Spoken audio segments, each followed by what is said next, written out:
Empezamos el segundo bloque de Trend Online. Tengo en mi mano el esquema de retenciones móviles para productos primarios y derivados que presentó el ministro de Economía, Martín Lustó, el 11 de marzo y que trajo más de un problema, no solo al sector agropecuario, sino al gobierno nacional. Le damos la bienvenida a Santiago Sáenz Valiente, que es un contador que nos va a intentar explicar cómo funciona este esquema de las retenciones. Santiago, gracias por estar una vez más. Bueno, ¿qué cambia, de las retenciones fijas a las móviles? Básicamente, ¿cómo es el esquema para que empecemos a entender el problema que atraviesa hoy el sector agropecuario? Carlos, vamos a esto y después vamos a algo más global importante.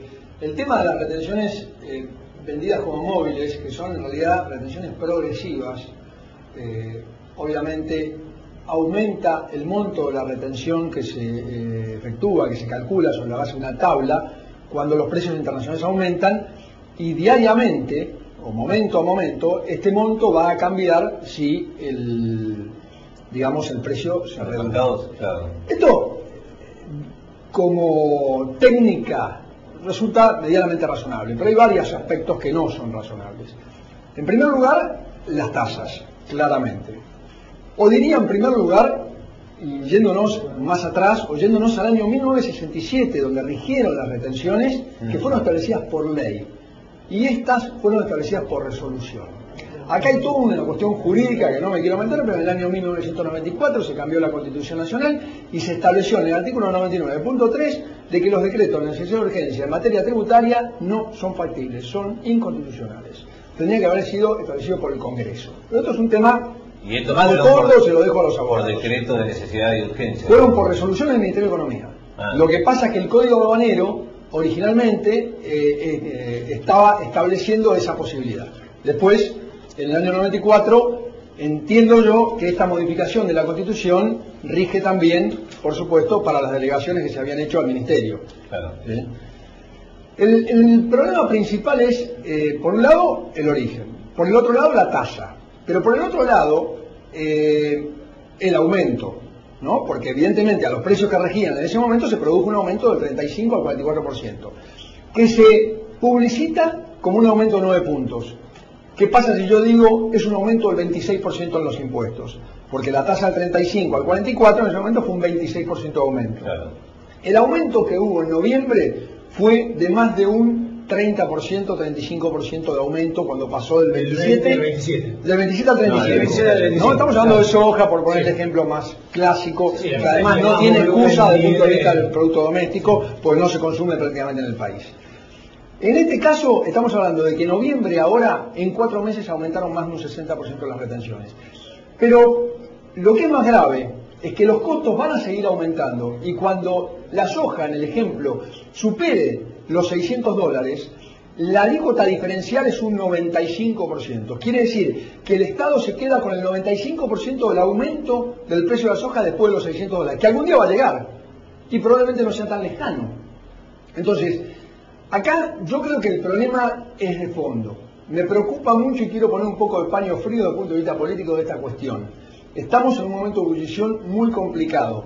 Creo que no hay que poner la antinomia campo e industria. Más allá de eso, la cadena agroalimentaria está compuesta esencialmente por industria también. Y todas las maquinarias que se utilizan y el efecto multiplicador que produce el agro en la obtención de empleos y a través directa o indirectamente es enorme. Entonces creo que acá estamos hablando de un modelo de país, estamos hablando del hecho de que no se puede poner un impuesto diferencial por sector, porque entonces mañana digo, bueno, pongo un impuesto a los automóviles, ya hay un impuesto especial a los automóviles de lujo, pero digamos a las concesionarias porque están ganando demasiada plata, o a los que venden pieles o cueros porque tienen muchos extranjeros que les compran, o el turismo especial que vienen los extranjeros a consumir. Yo creo que los impuestos tienen que ser establecidos sobre la base de capacidad contributiva, en forma individual. Hay que buscar una forma de controlarlo. De hecho, sabemos que la evasión no puede ser tan grande como se menciona por un simple motivo, que son los regímenes de retención. La mayoría de las operatorias están sujetas a retención. La evasión muchas veces aumenta cuando aumenta excesivamente la presión fiscal. Esto está comprobado necesariamente y científicamente. Hay una curva especial que se llama la curva de Laffer, que es un señor extranjero que ha analizado esto. Hay una serie de requisitos y principios de tributación que tienen que cumplirse. Más allá del de legalidad, por supuesto, el principio de equidad.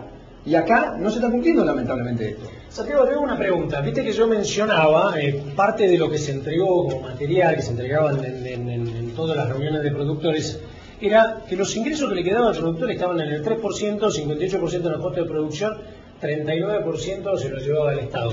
A mí me da la sensación que en este 39% me parece que es poco, porque si uno lo toma como el valor, supone que agarras una soja de $480, le metes las retenciones, y de lo que te queda de ganancia, además, le pones lo que tengas que tributar, que será 30-35% de ganancia, me parece que debe ser más de 39%. ¿Es así o no? Es más de 39, sin ninguna duda. Yo lo que te quiero decir es esto, es decir, no tenemos duda de que la presión fiscal sobre el productor que desarrolla su actividad 100% manifestada ante el fisco, va a depender su carga fiscal de su estructura de costos. Acá el tema puntual es que, insisto, no se puede a ningún sector aplicarle un impuesto o varios impuestos, porque nos estamos hablando de todo el resto de los impuestos nacionales, provinciales y municipales que recaen sobre la misma materia imponible, que en definitiva se lleva el Estado nacional, provincial y municipal más allá del 65, 70 y hasta 75% de la renta. Yo hice un cálculo muy concreto, si tengo un par de minutos para contarlo, de benévolo. O sea, estamos hablando de un campo en Lincoln, concretamente, buenos campos, 4.000 hectáreas, más de la mitad de cada agricultura, la otra parte ganadería, con ventas de agricultura, con ventas de ganadería, 4.400 toneladas de maíz vendidos, 2.819 toneladas de trigo y 4.132 toneladas de soja. Con los distintos porcentajes de ayer, de móviles de ayer, ¿cómo queda esto? A ver. Y me quedaba que, considerando, porque yo tomé un balance real de junio del año 2007, considerando un aumento promedio del orden del 60% de los principales costos, agroquímicos, fertilizantes, herbicidas, y tener en cuenta la inversión que el campo tiene que necesita para tecnificarse y para mejorar, porque acá no se trata de nivelar para abajo, sino de mejorar las rentabilidades. Parece que es un pecado tener una rentabilidad, cuando lo que se busca es que el crecimiento del país sea mayor, no menor. Todos incentivan las exportaciones, nosotros las trabamos. Y me está dando el punto de equilibrio prácticamente, el productor en este caso no se queda con ganancia. Sí, estamos hablando de un campo grande, ¿no? O sea, 1.000 hectáreas en Lincoln. Cuando nos empezamos a imaginar 1.000 hectáreas, 500 hectáreas, un productor de 100 hectáreas, con este esquema... A eso voy. En general, y probablemente no tenemos que olvidar, el impuesto a las ganancias del 35%, con los problemas que hay en el ajuste por inflación, el impuesto a los ingresos del 1% de las ventas, el impuesto inmobiliario, el impuesto a la participación societaria, el impuesto al débito y crédito bancario, si bien tiene una parte de pago a cuenta, el impuesto a los combustibles indirectos, que de hecho se paga, si bien tenemos una posibilidad de pago a cuenta. O sea, Santiago, que con 4.000 hectáreas en Lincoln hoy un productor cambia la plata.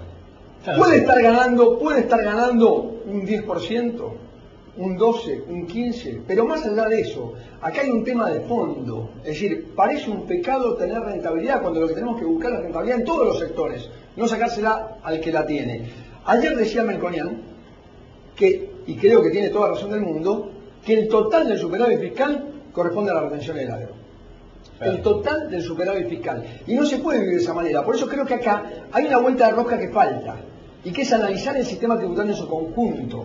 Acá la confiscatoriedad de la retención no se da por sí sola, sino como confiscatoriedad global. Ese es el problema principal. Santiago, Martín Lustó, el ministro de Economía, se ha aburrido de decir que las retenciones ya bajaron en el caso de la soja del 44,1% al 40%, y que la de maíz subieron muy poquito. Digo, ¿cómo funciona esto? ¿Por qué dice estas cosas? Esto es así por el hecho de las retenciones móviles, por cómo está estructurada la tabla, pero no me parece una buena noticia, porque esto es consecuencia de que, por algún motivo, entre otros problemas en Norteamérica, en Chicago han bajado las cotizaciones en el mercado internacional de los cereales. Entonces, esta baja tampoco es una buena noticia, ni tampoco es un beneficio que me está dando el Estado de reducirme del 44 al 40. Es un funcionamiento a la tabla. Sigue siendo una retención, un derecho de exportación, un impuesto demasiado elevado a los ingresos, porque no olvidemos que este es un impuesto a los ingresos. Entonces, el 40% sigue siendo muy elevado. Yo considero, sinceramente, que el 35% también era elevado. Lo que pasa que, bueno, tampoco, acá lo que puede estar faltando también es información al propio gobierno de cómo dan estos cálculos. Pero Santiago, yo no puedo creer que el Ministerio de Economía, cuando se sienten a diseñar una política de esta, le pifen los números, que le pifemos nosotros, que le pife vos, vale, yo creo que no le pifen el Ministerio de Economía. Es justamente lo que necesitas para tener superávit fiscal. Sacá las cuentas y decís, a ver, claro, el año pasado aumentó el gasto público 50%, este año a lo mejor va a aumentar 30% más, por costo de deuda, porque tenemos que pagar más plata de muchas cosas, etcétera, etcétera. Entonces vos decís, a ver, ¿cuánto me falta para tener superávit? Y me faltan 4.000 millones de dólares. 4.000 millones de dólares. ¿Dónde las puedo sacar? Bueno, ya a los combustibles no le pueden meter más retenciones, más presión impositiva no puede tener. Del IVA le calculás la inflación, bueno, a ver, 25%, 20%, te queda esto. ¿Y dónde sacamos? Y volvamos a sacarle a los muchachos. Mira, Ricardo, Carlos, hay principios internacionales de la tributación que están establecidos y no se respetan. Más allá del de equidad, por supuesto, que es sumamente importante, hay uno que se llama de neutralidad. Hay que tratar de ser lo más neutro posible en la aplicación de impuestos para no intervenir en la actividad privada. Esto no lo digo yo, está definido por los grandes tributaristas del mundo. Sí, esto no es una novedad. Entonces, creo que dentro de la recaudación, que es importante y los impuestos hay que pagarlos, hay que ser razonable. ¿Vos sabías que el principio de razonabilidad fue instituido por la Corte Suprema de Justicia en fallos judiciales? La razonabilidad, que es un concepto medio subjetivo, medio ambiguo, que lo entendés vos, que lo entendés, pero fue establecido por la Corte Suprema como principio aplicable a la tributación, la razonabilidad. Entonces, vos hoy que hablabas del taxímetro, yo también me tomé un taxi, estuve un rato largo adentro, cuando hablaba de que después de $600 por el aumento se le iba a sacar el 95% del precio internacional. No lo podía creer. Casi choca el taximetrero, ¿viste? No entendía nada, no podía creer. Cuando le digo que entre el 65 y el 70% de la renta se la lleva el Estado, por lo menos en el caso del agro, tampoco lo podía creer, pero creo que acá tenemos que volver al hecho de que no tiene que haber una antinomia entre campo e industria. Acá tiene que haber una cuestión de crecimiento del país, posibilidad única que se está dando en este momento en la Argentina. Y si el taximetrero chocaba, nos quedábamos sin invitados. Sí, ¿no? Para que clarifique todo esto. Gracias, Santiago. Por favor, gracias. Bueno, bien, muy bueno. La última que me quedó es si el cambio del director de la FIP, hemos hablado, hoy supera la realidad. ¿Por consecuencia de esto? No. No, esto fue una discusión con la aduana, otra cuestión. Bien, nos vemos en el tercer bloque. Muchas gracias, Santiago.